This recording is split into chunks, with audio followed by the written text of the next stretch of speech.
नमस्कार, आज आपण बनवतोय बालुशाही।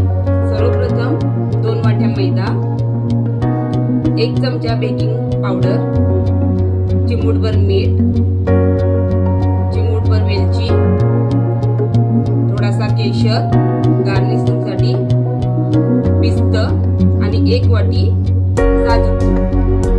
आता आपण पाक बनवण्यासाठी 1.5 कप पाणी घालूया आणि त्याच्यात आपण पूर्ण भरून 1 वाटी साखर घालूया आणि तो मिक्स करून घेऊया। आता आपण याच्यात थोडीशी वेलची पूड घालूया आणि थोडासा केशर घालूया। केशर घातल्याने मस्त आपल्या पाकाला रंग चढेल। आपल्याला पाक बनवण्यासाठी केशर ऑप्शनल आहे, आपण याच्यात केशरी रंग सुद्धा थोडासा टाकू शकतो। आता आपण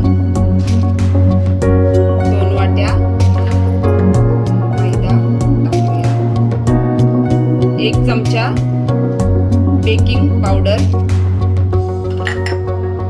चिमूटभर मीठ आणि 1 वाटी साजूक तूप।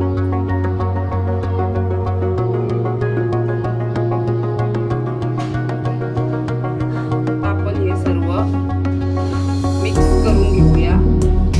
आता आपला घी पूर्ण पिठाला चोलून घेऊया।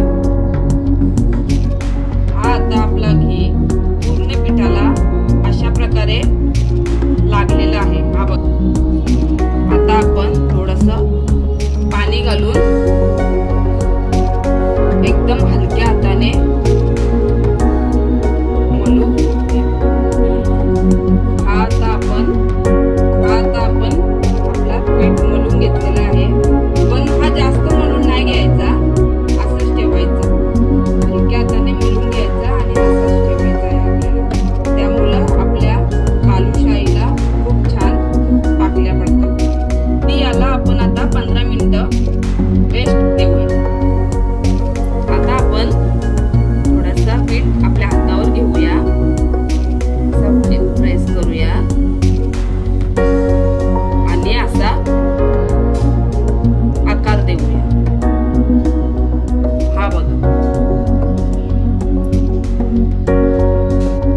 असा आकार दिला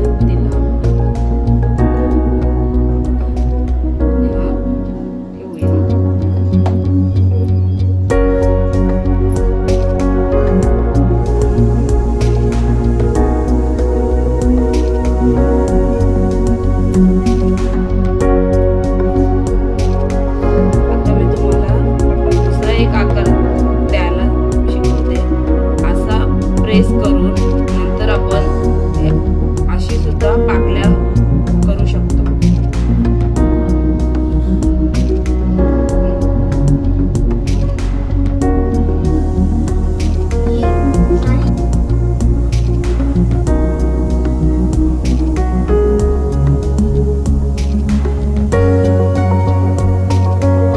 अशा प्रकारे आपले पूर्ण बालुशाही केलेले आहे। प्रकारे आपण या बालुशाहीला आकार दिलेला आहे। आता आपण यांना तळून घेऊया। अशा प्रकारे आमचा साखरेचा पाक तयार झालेला आहे। आता आपण बालुशाही तळण्यासाठी कढईत तेल टाकून घेऊया।